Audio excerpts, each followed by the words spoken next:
Hello, and welcome again to another episode of The Rare Agent, where we peel back the curtain on all things real estate. Today, we have with us a very special one and only guest, Adam Stern, an entrepreneurial visionary in the real estate space for almost over maybe 20 years. You mentioned Adam Stern's name, and everybody seems to know him. So welcome, Adam, to our podcast. That's an intro. Thank you for having me. You're Thanks very for welcome. being here. We're very excited. Thanks for having me. We're very excited to have you. Ultimately, you have crafted a portion of all of our real estate journeys and taught us so much. So we have to share the goods with the people today. Happy to be here. Thanks for having me. So we're going to rewind right back to the beginning. Where did it all start from Adam Stern? We know that you were entrepreneurial at a young age. What led you to the world of real estate?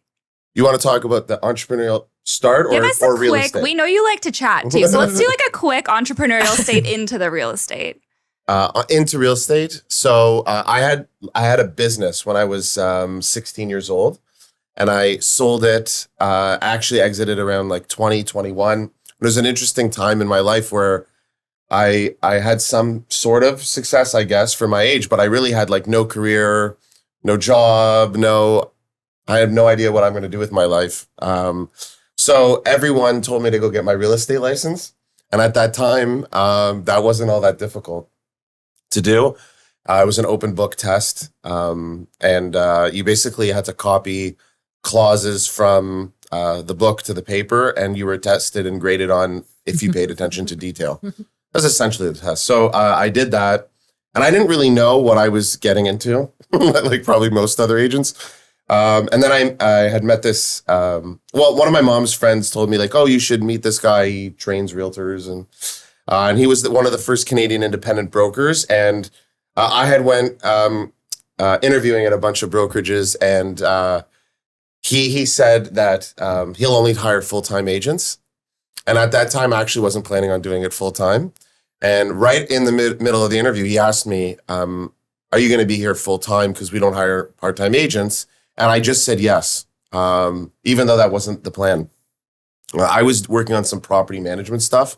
So I thought like, oh, I'll hire myself and get my license. And then I just got sucked into him, really. He kind of changed my life. He was, I had thought I knew sales because I was selling at such a young age, and I knew nothing. And he really kind of changed my life. Like you guys would never believe this, but I was super shy before meeting that man. And he really just kind of gave me like a lot of training, a lot of tough love.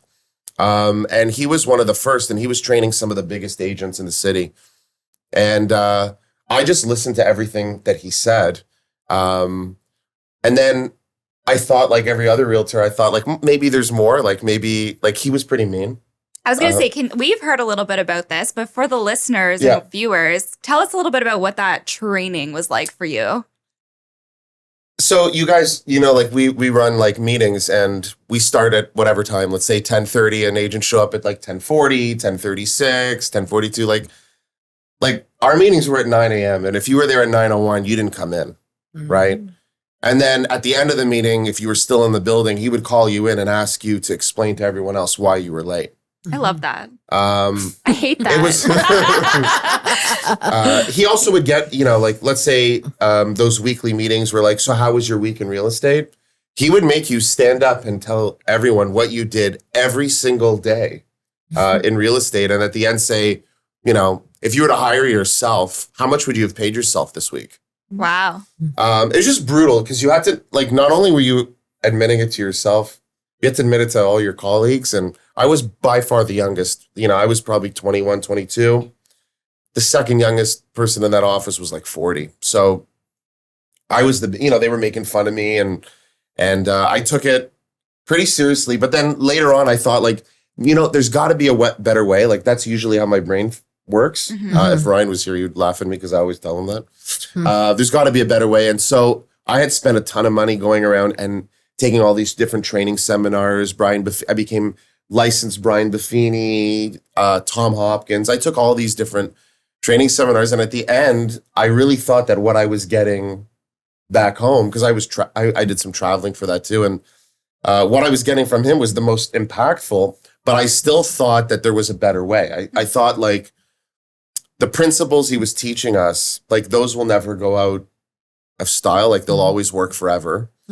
But like it wasn't, you know, if you didn't have thick skin, you wouldn't listen to this guy. Because you built your business at that time off of for sale by owners, So I was correct? only doing for sale by owners. So that was Is he my still business. around? Like, is he? He's Still, retired now. Oh, he's yeah, retired. he's but retired now. he's But he was just training me for sale by owners. And if you really, really think about it, it's probably they have every objection in the book. And if you can, you know, convert one or meet with one and do business with a person who doesn't want to hire any agent and pay any commissions, let alone work with you and pay you commission, I think you gain a lot of insight and you really think about how they think about things.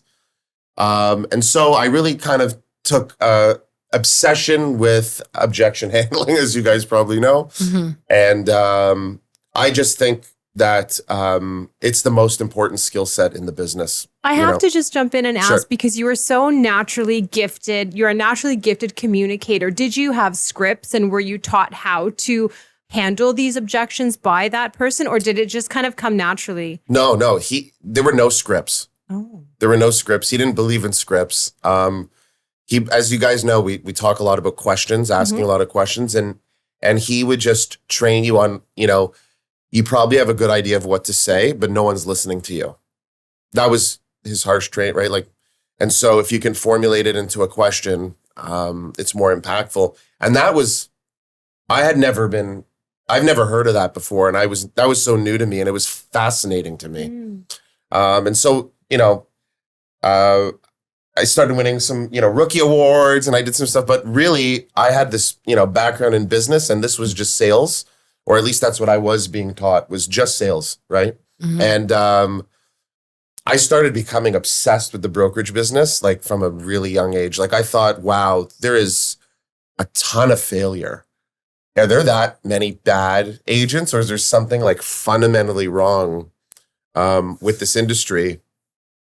And just from a super young age, like I was 25 or 26 years old, and I went to him actually, and I said, hey, I have this idea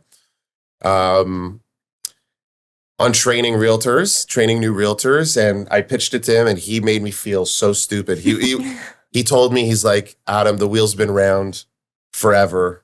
Don't try and change it. You don't know what you're doing yet. And that is my motivator, right?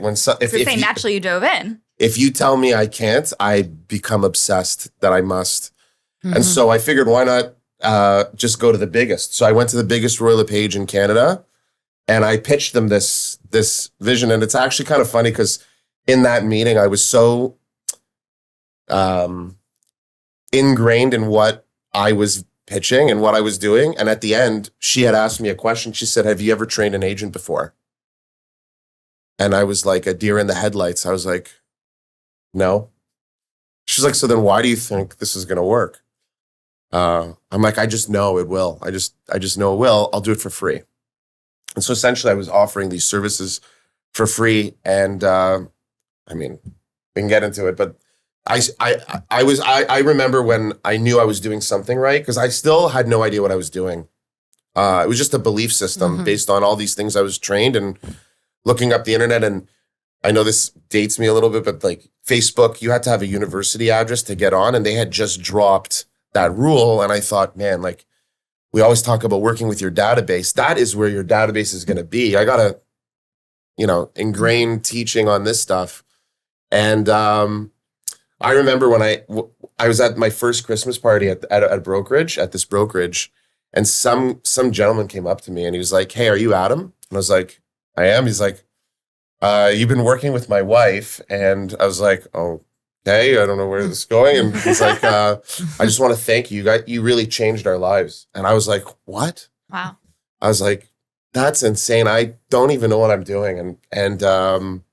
But it really was at that time where I was like, okay, I'm probably doing something right. So I just started, you know, getting into, you know, the story of Rare sound, like when you say you open up a brokerage, it sounds like, oh, I sold and like now I opened up a brokerage, but I stopped selling real estate a long time ago, and I don't. But I think what has always given me like an unfair advantage is no one calls me when things go well. You only call me when there's problems, really. And the closer you are to problems when you're unattached, I think you have a different perspective of how to solve it. And I've just spent so many years listening to agents' problems. I mean, it's kind of sad I don't speak to agents without hearing their problems, but generally, if you speak to me, it's when you have a problem. And I've just spent so many years doing it. And I always thought there was something wrong. Like this business had so many, I hate using the term, but like red tape and all that stuff where it didn't allow like the successful agents to really, really grow.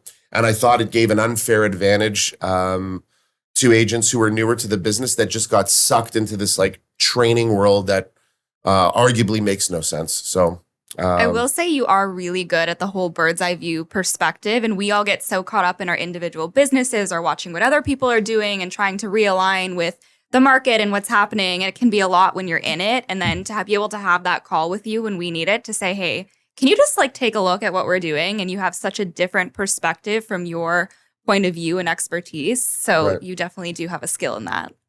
I don't really, I thank you, first of all, but I think that I don't care who you are, like whatever agent, like whatever your production might be, it's super hard for an agent to see it any other way because you're inside your business, like if that call comes in at 11 o'clock at night and your client's driving you insane and like, I'm sure I would do the same, but the fact that I'm not, it just gives me a bit of an advantage. And again, I've just done it for a long period of time that a lot of the problems are similar in nature. And that's actually what I saw when I was super young was that agents, it's almost impossible for an agent to be able to take a 5-10 year look. We talk about it all the time, but your phone rings and you have to sell a piece of real estate and that your livelihood depends on it. And whatever you were thinking and dreaming and envisioning, it just went out the window because you need to serve this client now. And if you don't get paid. Mm-hmm. So it's a really it's a tough business, right? So you really are absolutely. a visionary. We'd love to know a little bit before we get into like the meat and potatoes of Rare. Sure. You and Ryan, the friendship. How did that form? Is he the same visionary as you? How do you yin and yang? Tell us about that. I think we need to let everybody know that Adam and Ryan, we didn't actually say, are the owners of Rare Real Estate. So just want to put that out there. Nice My little partner brokerage. in crime. Your partner in crime. I've known Ryan actually for like 17 years. And the way he tells the story is a bit different than I would, but we weren't really friends. Like we knew of each other. One of my best friends when Ryan came to Canada, one of my very best friends went to the same school as him. And he was dating someone that went to my high school, and they would like kind of carpool over to my school at lunch to see their girlfriends or whatever. And I would just see him. I knew him. He knew me. We weren't friends, but we knew each other. And the only thing that really brought us together was like no one at that time got a real estate license that young. And we both did. So I had seen him in around the industry and stuff like that. And then very quickly in his career, he took a turn into pre-construction. It was probably around the same time. We both started in sales, but when I got into training and management and all that stuff, he started working in the pre-construction industry. And so I would just randomly bump into him and see him at events and stuff like that. And then when it became... it's a cool story, actually. So I was working at another brokerage and I had just left a meeting to tell the owner that I wasn't going to renew my contract there. And I went to Yorkdale, and I just was like, kind of think about what I'm going to do next. I had some ideas, but there was nothing set in stone.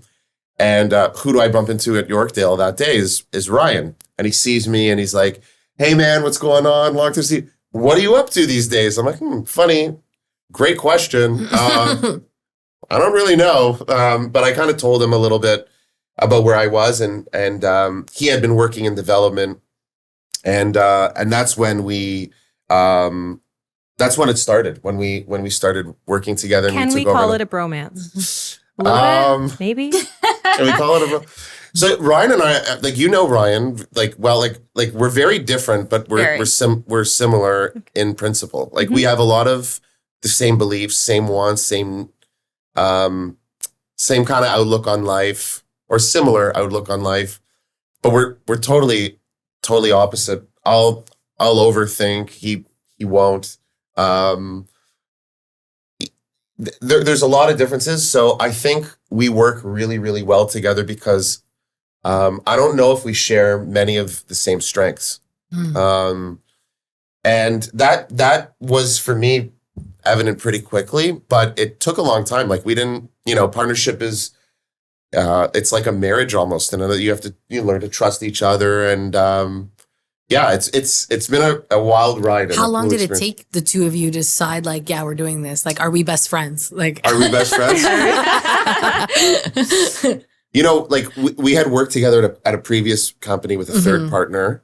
That's obviously where, it really grew. And we had a lot of challenges over there. And I think, not to sound cliche, but when you go through a lot of challenges together, it kind of builds a deeper friendship and a deeper trust. And you see how he can handle adversity and you can handle it together. I can understand that. The one thing we are very similar on, which is not good, is we're both very, very last minute. Really? Yeah. So we, like, I would say, we talk about 5-10 years. I was going to say, you're like the 20-year visionary. I live in the future. I tell you all the time, like, I have a hard time paying attention to what's going on today. And Ryan's really, really good at just dealing with right now. But if there's something that we need to get ready for, or a pitch or something like that, we actually both thrive under pressure. Fair enough. So I think that also kind of, it's an interesting dynamic for sure. I'm sure if you see us, but yeah, you could call it a bit of a bromance, I guess. I love it. That's awesome. I love that. So the idea of Rare, like, where did that come from? From the one brokerage? What made you guys decide to do Rare? The company or the model? All of it. Let's start just. So we had no idea about the name. In fact, the name there's rumors about our name. I don't know if you saw on Twitter, someone started saying, "Oh, Rare stands for Ryan Adam Real Estate." That's amazing. That's actually wonderful, but it does. But that's but not. It doesn't. Yeah, but that's not where it came from, because Ryan's name is Yair, right? So it doesn't make sense. But short answer of I've just always thought that the brokerage business model has been broken for a very long time. Forever, in all my past endeavors, I was really selling myself. And so I might have owned a brokerage before, and I might have worked at another brokerage, a few brokerages, but I didn't really believe, this might sound controversial, but I didn't really believe that, the brand does anything for an agent's business, or gives you any type of value proposition. And I had believed that for a long time. So it's one thing to know that it's broken, but if you don't have an answer to something better, then you kind of look like an idiot. So for years, I remember I was 27 years old, 26, 27 years old. I was working for Royal LePage at the time. And there was these other companies coming out like EXP, and I was called to a manager's conference. And my goal into that manager's conference was, like, I was new to this. So I just said, Adam, just go there and shut up. Don't say a word, because you don't really know anything you're doing. And of course, someone asks me what my thoughts were. And I really did think that some of those models, including Right at Home was starting to grow. And I thought, like they did, that, it probably had a low chance of success. But I also said in the same breath that if it did work, that I don't think there's such thing as a full service brokerage anymore. I think we should be worried if it works. And a lot of them kind of looked at me like I was crazy. And it sounds pathetic, but we're like 13, 14 years after that. And I think people would still disagree with me, but you're really, for someone who owns an amazing RE/MAX, who's an amazing leader and a trainer and a mentor, and, the value is that person. It's not the brand or the company offering or the hot air balloons or the red, white, and blues, or the golden blacks or whatever it is. It's really that leader. And I became one of them naturally without a plan. And I just thought there's no way, like there's no way that this is the way the industry is going to work off of me. Like, what if I'm bad one day? Or what if I'm, not okay? Or what if I'm become grumpy? Like, I see a lot of people that were in my spot with 30 years experience and they like almost detest realtors. Why? Like, and if that happens to me, does my company shrink? And I've watched people who've been in the business, they had 150 agents years ago. Now they have 50 agents. And why? And I just always thought there's got to be a better way. It's funny when you get your real estate license, you're taught to, I don't care about my split. I want to go for the best training. And you sign up to a brokerage that tells you they're the best trainers. There's no way you will know what that means. And you actually don't even know the definition of training. You just say, like, what's your training like? The other day I had a call and I said, like, can I come in and listen to a training? I was like, well, if that was your mandate to go and listen to every brokerage's training, how would you ever decide your brokerage? And I just thought, like, at the end, it boiled down to me that every brokerage says the same thing. We train, we support, we guide you, we have this, we have this, we have this. But then if you look at like someone who's making $1 million or $2 million or $3 million, they pretty much don't use anything from the brokerage. Mm-hmm. So that's when I was completely disconnected from the brokerage world, where you're new and you're listening to the owners of the brokerage or the managers or whatever, and they're pitching you their value proposition. But the best in the industry don't use any of that. So I wanted to be, if you're getting into sale, like you want to be the best. And so I just thought the future had to be working with realtors. It had to be, it had to actually, I was actually trying to put myself out of business. It had to, you got to stop listening to a guy like me, and you do. You eventually stop listening to me anyways. 6 weeks, 8 weeks, 12 weeks, at some point you stop listening to me. Where do you learn and how do you grow? And then I just paid attention very closely and obsessively to top producing realtors. And if you go analyze their business, they're really their own brokerage almost. And then this world of teams came to play, and I thought that that's the future. And I just thought the business model behind it is dead, because you, as a leader, you're spending your time training an agent. If they're really, really good, they're going to leave you. If they're really, really bad, you just wasted all your time. How can that work? And so essentially I just thought, super high level, easy to understand. Does an agent have a better shot at, like, we know that the failure rate is over 80% now. So 80% of agents don't make money. So if you're a realtor and you sign up for the best training brokerage in the world, I mean, you have a 20% chance of making it. The question became to me, how do you make those odds better? You're not gonna, solve it for every agent. How do you make it better when again, super high level, they're all doing the same thing. They're all bringing in third-party training. They got an Adam or a Ryan at that brokerage as well, training and doing, but we know the numbers suck. So something's wrong. And then you had these realtors, which are a handful, if you think about it, who are doing really, really well with absolutely zero financial incentive to train agents, to give them their knowledge and their expertise. And that to me was what you had to tap into. And that was really the vision of the model. I was going to say, I mean, obviously you've sold all of us at one point or another, and we very much believe in the brand and the brokerage and you and Ryan and what's being built. Can you maybe run us through just kind of the pillars of RARE and what it really stands for and what you're trying to build for agents? Yeah, sure. So it's a perfect segue because we started from there. So RARE is a platform for entrepreneurial agents. And that sounds like everyone uses the word entrepreneurial now, but to me, an entrepreneur has a very different definition. It's just someone who's never satisfied. They always want more. They always want to grow. They start off, they want to make 100 grand, and then they're like, no, I want to make 200, 300. They just want to keep growing. And in our industry, at some point, those realtors say, hey, I want to open up a brokerage.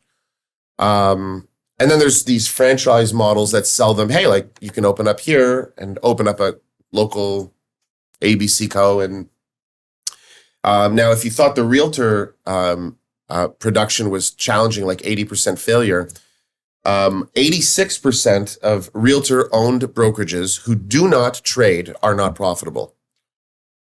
So essentially, if you want to open up a brokerage, you think you've hit this pillar of sales and you say, I'm ready for the next step. You generally just go ahead and open up a brokerage. And then you now have changed your role. You're now no longer selling, you're leading, you're training, you're guiding, you're doing all these things that you probably have never done before, but you thought you were ready for. And your odds of success are even worse there. The advantage is you probably get a much better split for your sales, but that's not why you did it. You did it because you wanted to grow this business. And so I saw that model fizzling out and fading. And again, it ties into the evolution of a realtor. So if you can solve for the top with a trickle down effect, you'll basically at some point touch a new realtor. Like for example, we have this rule at Rare where Rare won't hire a new realtor, but you can. And the reason for that is because we think that if you are going to work with the new realtor, plus they get all of our brokerage offering, plus you, their odds have to be better. Now, I don't know how much better, but they have to be better because at another brokerage, they wouldn't get that. And if they wanted you, they would have to pay you. And here we pay you. So the model is very different and it's built from a top up. If you really want to overly simplify it, We do. it's an inverted model of EXP. So EXP has a revenue share a platform where realtors are basically incentivized to recruit realtors.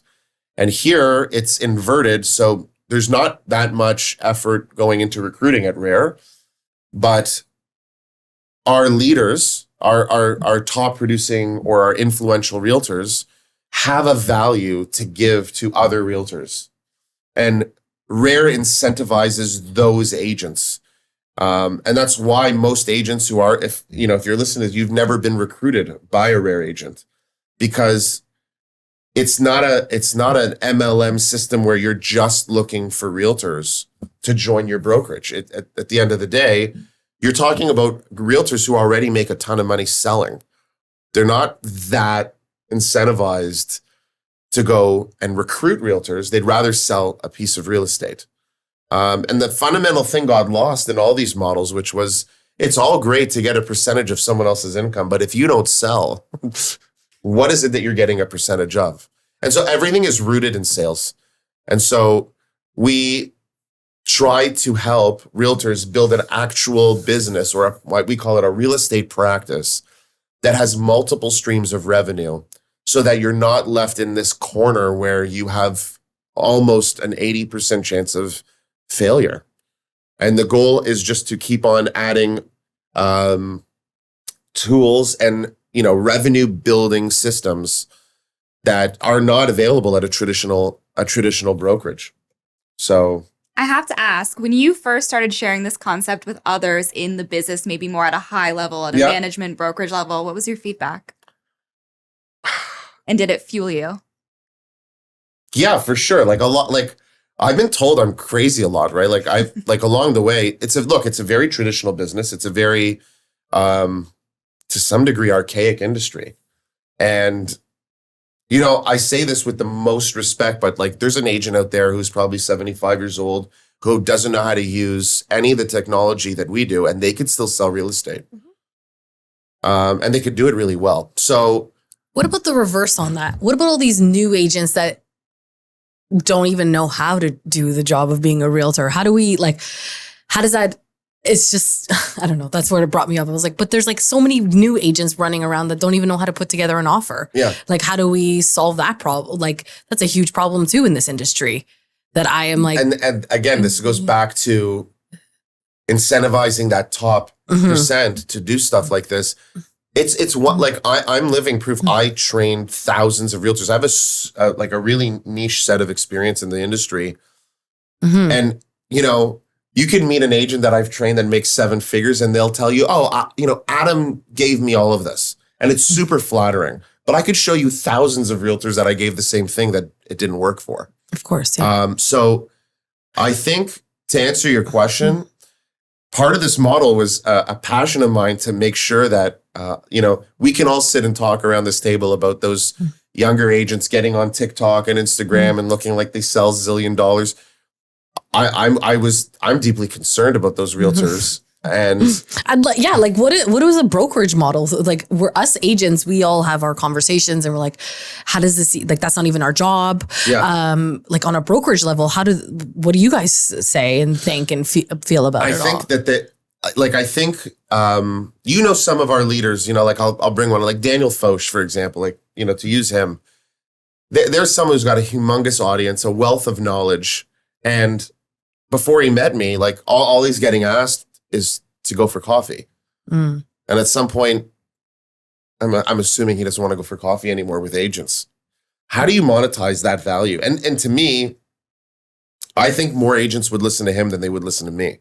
And so if you don't give him, an outlet or a way of, actually producing I'll tell you my biggest pet peeve in the industry is a lot of people, have this idea or have great ideas to reform our industry. And the one thing it lacks is how to make money. And if you can't make money doing it, then it's a hobby. Like how many agents do you hear, like, I'm going to open my own boutique real estate agency?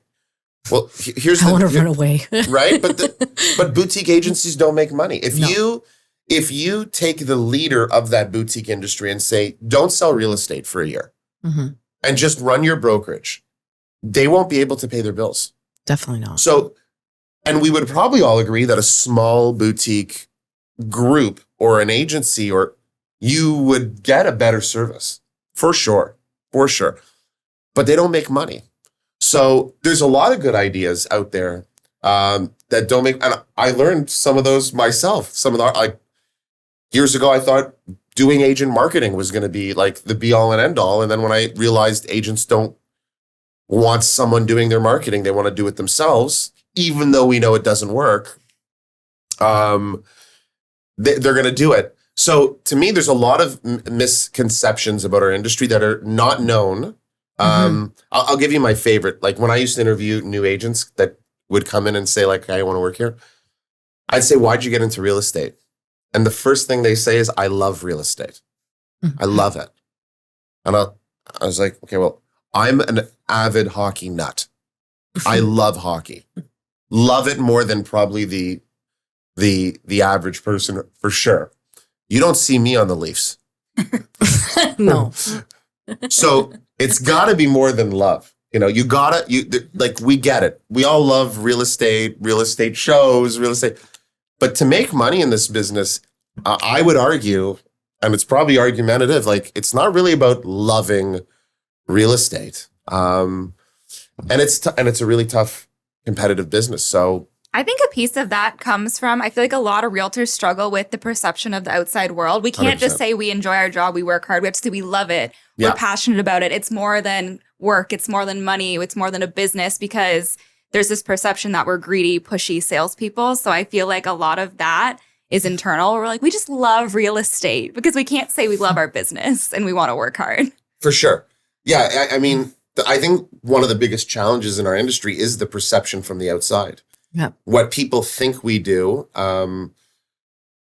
Think of this question even, like, how would someone in Toronto, like in Canada, specifically Toronto, like how would someone know if someone's a good realtor or not? You really wouldn't. You'd go on their social media and go, oh, I love their social, or I love, but if you ask, what do you love about it? Sometimes they don't even know, or it looks really good, or, or you have other it's curated really nicely. It's curated nice. Or you also have some people who give like a lot of education on their social. And then those people say, well, it's not working. And then I'll ask, like, what do you mean by working? What is it that's... So I think that the misconception is, you have to have a nice watch, a nice car. You basically put a for sale sign on the lawn. You wait 3-4 days, and then you advertise over asking. And you guys around the table know that is I was literally talking with a client today how I buried St. Joseph in her front yard and how we were doing prayers together to get her house sold. Put the energy out it's there. just like it's people don't see the they don't see the hard times or the stress or the 100%. like the therapy sessions that you may be having with somebody because that's what you're there for at that time. And You know, the other thing I tell it, you know, you've heard me say this on all our meetings, like every agent, no matter what you did this year in production, on January 1, you're starting from scratch.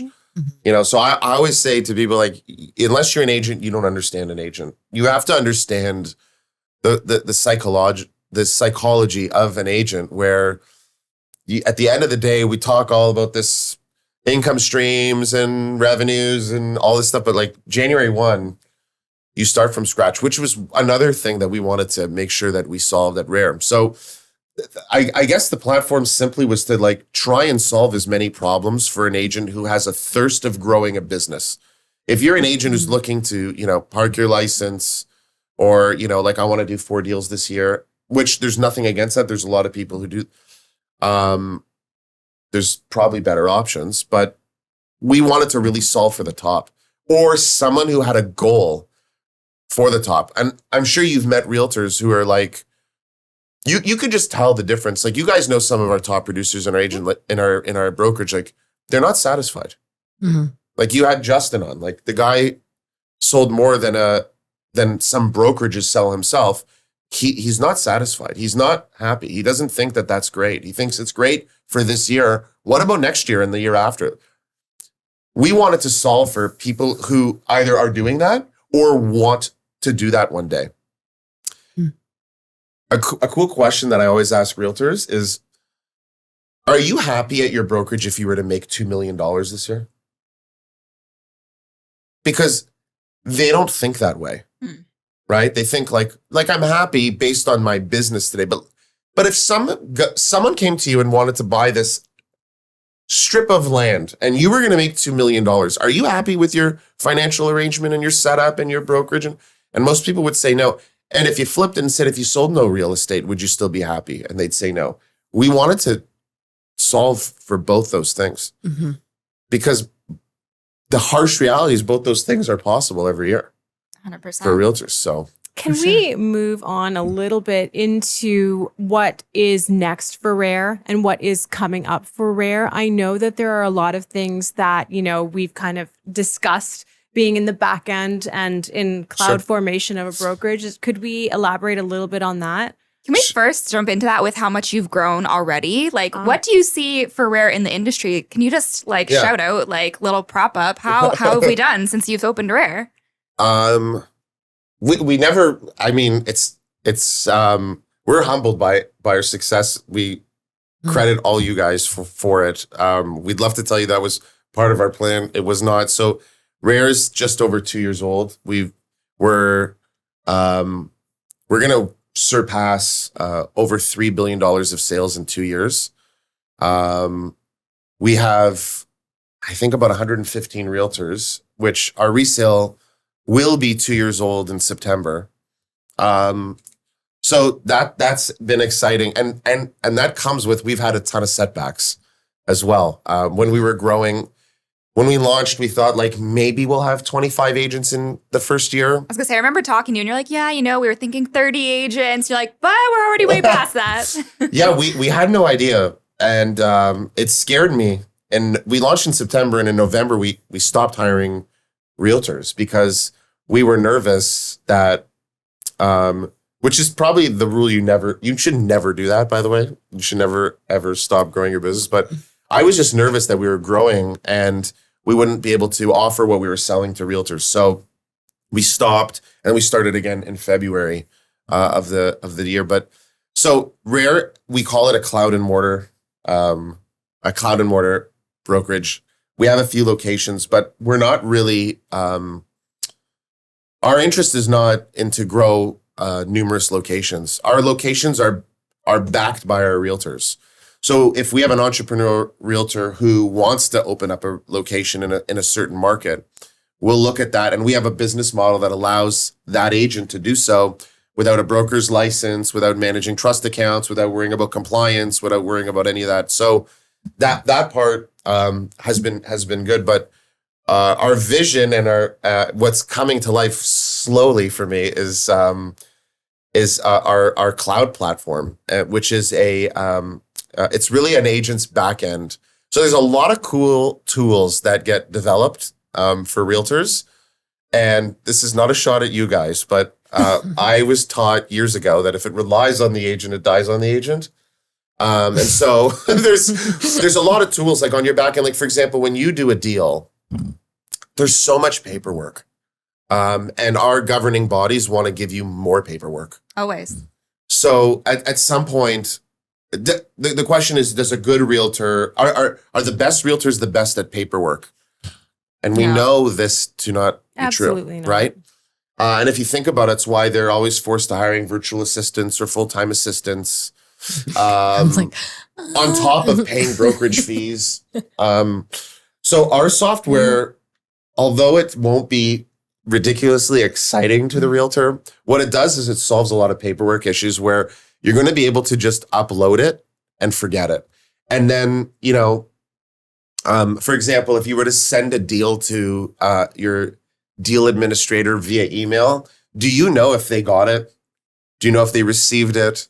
Or a listing, do you know when it's going up? Do you know if it went up? Do you know, like, the communication between the back end of your business and the front end of your business is, I would argue, it's non-existent.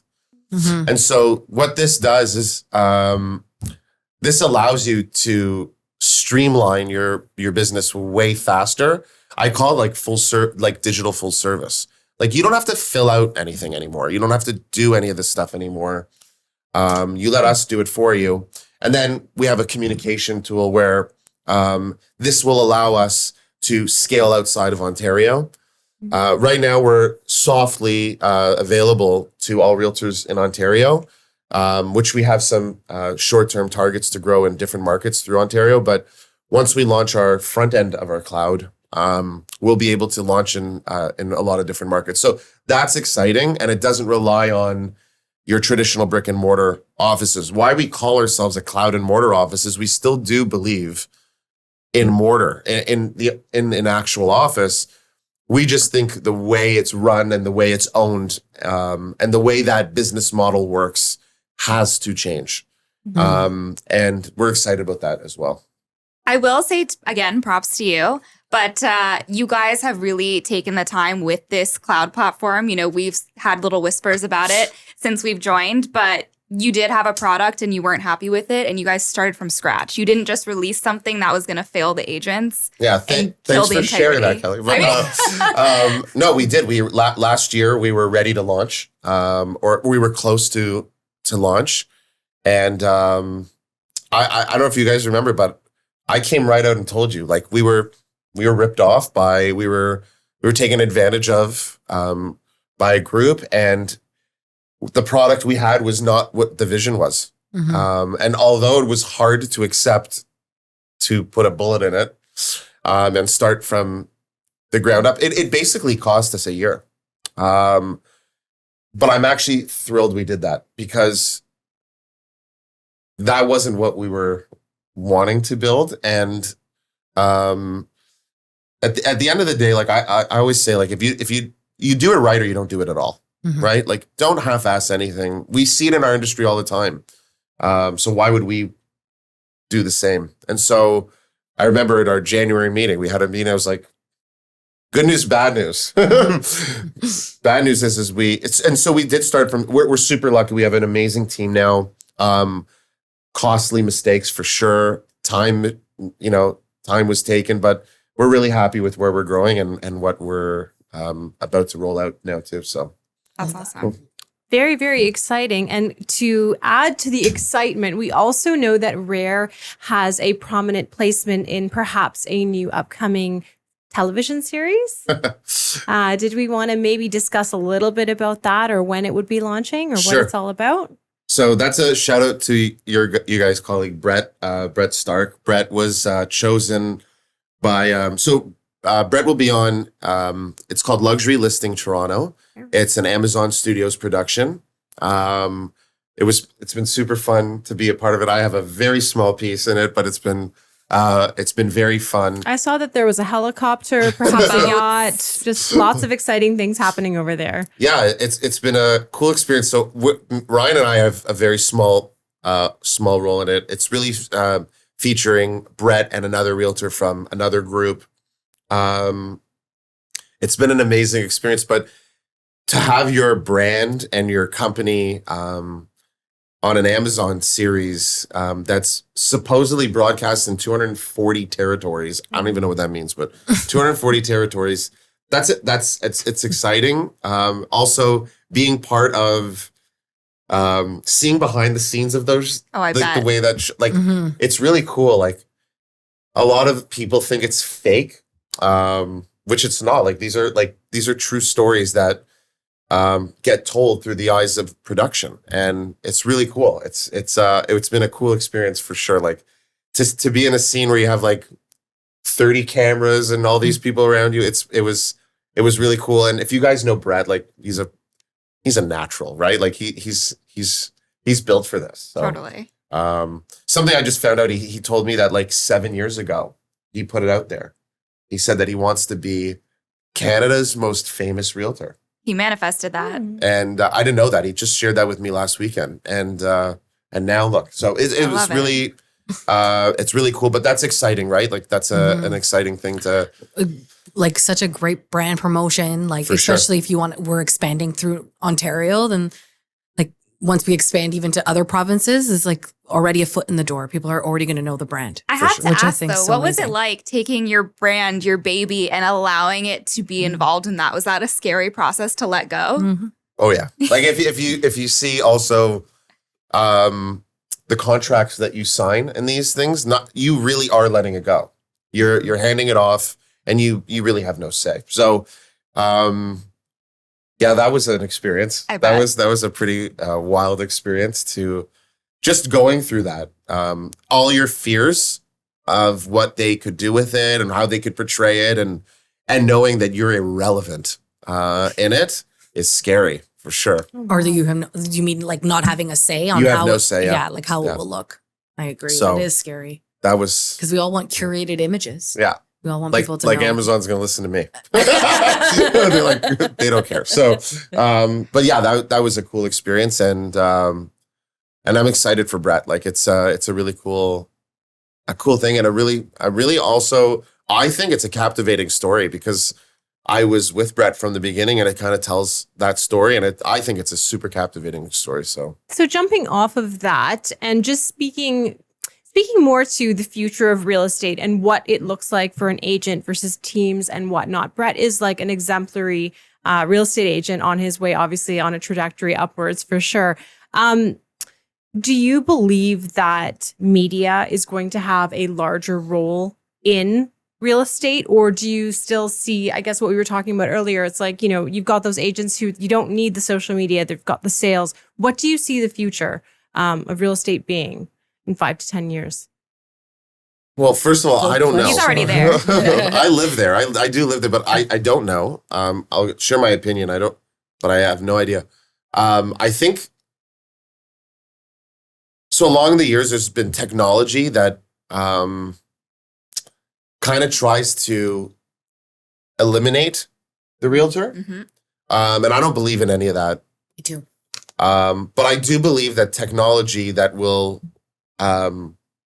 work with a realtor will change the way realtors work and change the value a realtor places. I don't know if you guys remember, but it wasn't that long ago when we owned the data. If someone wanted to look up a place that just sold, they couldn't. They had to call a realtor. And I remember everyone freaking out. I remember that too. Everyone was freaking out. I was like, in my head, I was like, well, if that is your value, that's a scary place to be. Because of course technology is going to solve that. So I don't think finding a home will be a realtor's value. I would argue it's not today. But I do think technology will change the way realtors work, and will change the experience for buyers and sellers. And I think, on the back end, on the brokerage side of things, I think these leaders are really the future of real estate. I really think those leaders are that, like, In teams, A wise, new you mean, version like, of team teams. leaders. yeah, like New we versions. call it a team today, but those team leaders, I think, are the future. I just don't think they have the right business model behind them to realize the value they have, how much money they can make. They're just used to getting called for coffee, and they just say, "I don't want to do that," or they've had, or they will tell you a story of, "I brought this realtor in my world. I gave him all my tips and tricks, and then he went off and did his own thing." I was like, Mhm. "Well, of course, you would probably do that too if you're that good." So, I think the relationship will change. That's why we think what we're doing will have a big part in that over a period of time. But I still think, like, this is maybe my naive opinion, is like, and I'll use an extreme example, but like, if you're a person and you saw a $4 million home on the internet, are you really ever going to just like click and buy it? I don't feel that it may happen. I don't know. I don't feel that it will. I feel like they're still inclined to speak to someone. They want to speak to their close friend. I still believe, like, I was taught this when I started, meet a lot of people, make a lot of money. I think that agents who know how to, expose their brand, expose themselves, will win. To tie it into media, I'm torn on that because I see, like, if you guys follow what I follow, like, there's so much fake in our industry that it has to change, right? There are people that are following someone right now, listening to their advice because they think they're the be all and end all of real estate, who don't transact 1/100th of what they think, and they have no way of verifying that or knowing that. So I see that as probably the biggest problem right now in our industry is you could fake it really, really well. There's names that you guys would be shocked that do it.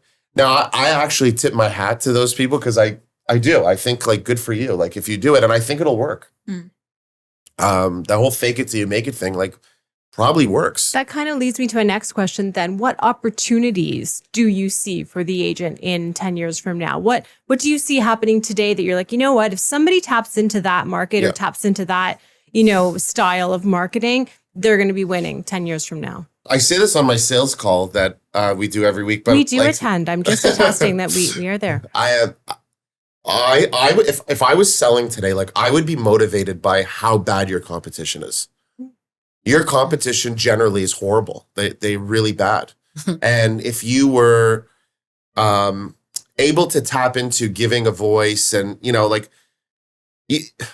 my perspective's different. I see the bad things. Like, we're dealing with, someone who bought a house first that didn't sell their home. And like, years ago, we were trained that you don't do that. If you need the money from your home, you sell first. It's inconvenient cost versus financial risk. Like, but they're listening to these realtors. So my motivation today would be, and the opportunity that I see is, I think you're going to have more and more bad competition. And so you got to find a way to show that you're different, sound different, be rare, stand out.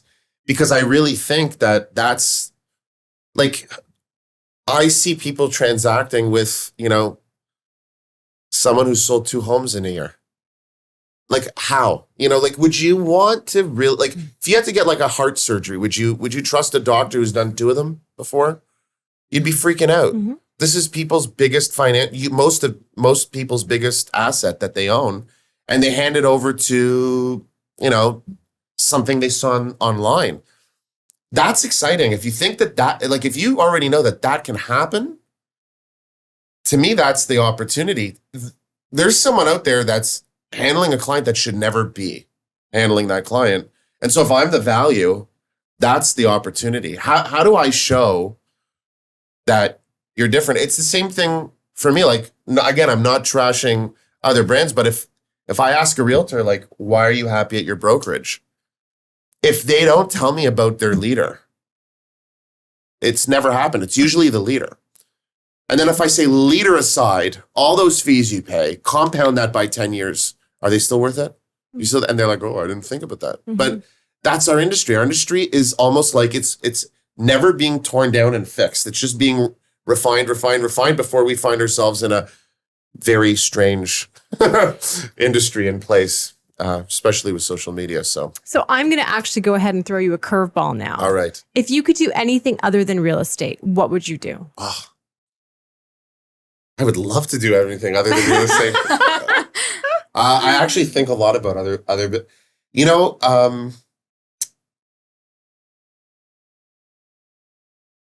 that is a curveball. I'll tell you, I had an idea that I always wanted to do, but when like people say like, how do you want to give back? If you ever want to, so like we're usually just donating something, some money, but we talk a lot about community. I think like safe, cool spaces for teenagers to hang out at would be a cool business. Like that's very cool. Like WeWork, but Teamwork. but like safe, right? Like real, like have like real security. Have like an entrepreneurial pod. Have like leaders come in. Have like a place to throw parties. Like let's say you're a teenager and you want to throw a party. Where do you do that today? Airbnb. Right, but like cool, like a really cool, your rich friend's house. Safe, right? Like a really cool, safe space.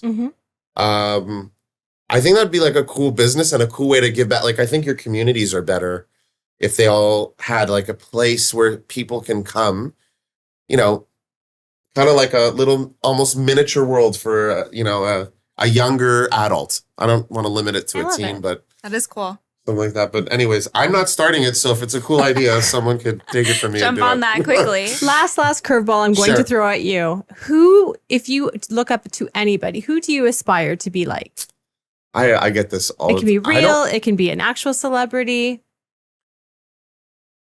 You know what? I don't have anyone specific. I know that sounds, but I'm just always super interested in people doing something different or bigger or more than me. Like I don't like, I want to learn. I want to, like, I'm not shy to ask for help. I'll call people that are in different spots than me, or maybe like thinking that I should know more.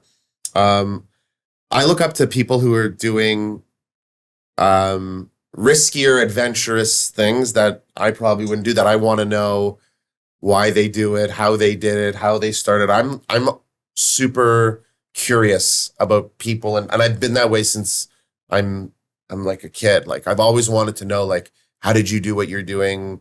Why are you doing what you're doing? What's the goal? You do ask us that frequently. We laugh. We'll be like, think of Adam. What's the point? What's the goal? Why are we doing it? He would ask us. Yes. I think people, like, I myself fall into that sometimes. I've like this good idea, and then I'm like, well, what's the point of this idea? Is it? It happens 10 times a day for me, so I'm completely on that page. So I like, so I look up to a lot of like successful entrepreneurs, and not just in real estate. Thinkers. Yeah, I follow online. I listen a lot to podcasts. Or who's your favorite Twitter user or contributor? Because I know you're very active on Twitter. I'm actually not. I read. I don't tweet a lot. Okay. That is a dark platform. Mm-hmm. Like if Isn't you it say called X now? Yes. Yeah, X. that is a dark place. Even if you don't have a thick now. skin, you do not want to go on there. You know who I've been following lately is I'm not the most healthiest person, and I want to be. So I follow this guy Gary Brecka. Oh. I think my husband follows him. I've heard that name before. So like physical or mind healthy? Both. Wellness. Yeah, like wellness, like just a lot of things that you think are bad for you are not, or vice versa. Debunking myths. Yeah, a lot of myths. yeah. Oh, cool. He spent decades in the insurance business for mortality, and so he basically could calculate how long you could live for around. Jesus. And it's really cool. He's not the guy who's trying to like reverse aging, is he? with like molecular cell.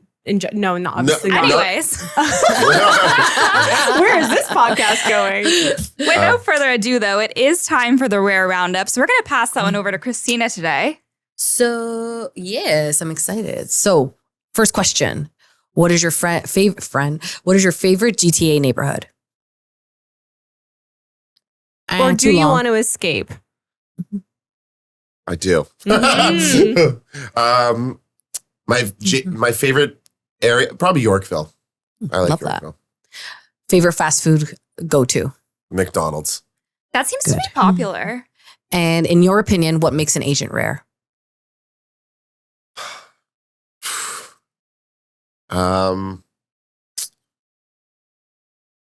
Like a unique agent. What makes someone? Yeah. What makes you stand apart?